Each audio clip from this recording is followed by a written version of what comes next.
quick update video on the little whittling knife that I was working on. I finished it.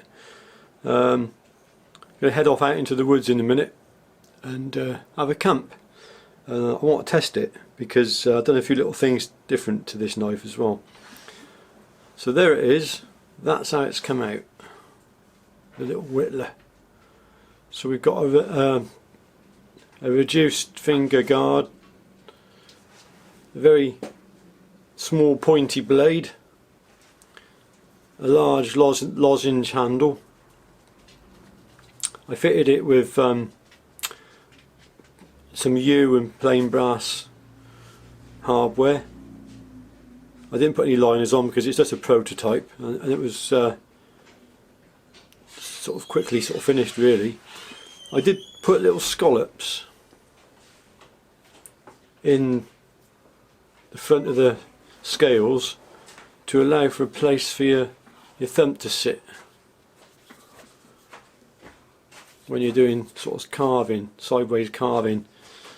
I'm not a wood carver as such. I do enjoy a little bit of whittling, but I'm not a highly experienced person, so with regard to that, so it's a bit of a shot in the dark, but I think that handle certainly feels comfortable. If it'll be comfortable with long-term use, I'll find out this afternoon. The sharp pointy blade with the 22-degree inclusive angle on it should slice and cut well.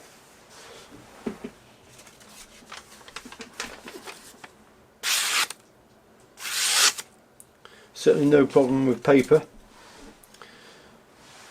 The blade, I did something different with it, as I just hinted earlier. I was doing some stainless when I was heat treating recently, and I thought to myself, well, why not put this blade in with the stainless? So I had 2 temper cycles. As you know from the previous video, if you watched that, it warped. But after the second temper cycle, I put it in isopropanol and a dry ice mixture overnight. That was about 12 hours at minus 80 degrees C almost.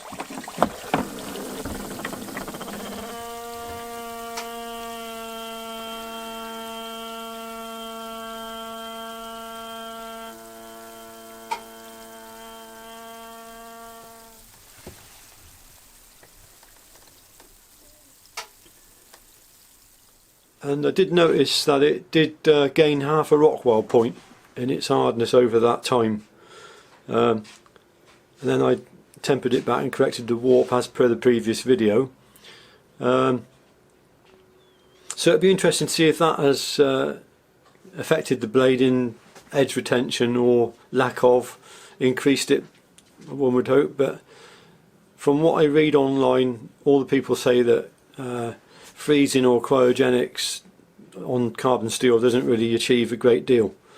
But I thought, well, I had the solution there, so I may as well use it and give it a try. When the blade went into the solution, it squealed. Anyway, I'm going to head out shortly and take it into the woods. I haven't made a sheath for it, so I'll just see what I can cobble together to put it in. And obviously when I come back, I'll make a sheath for it. Whether I'm going to add this to my range or not, I don't know, but I think that the bushcraft knife and the wasp neck knives do need another knife to fit in between, one which to complement them all, and I think a little wood carving knife like this could be the job. Anyway, there you are. That is the little whittler.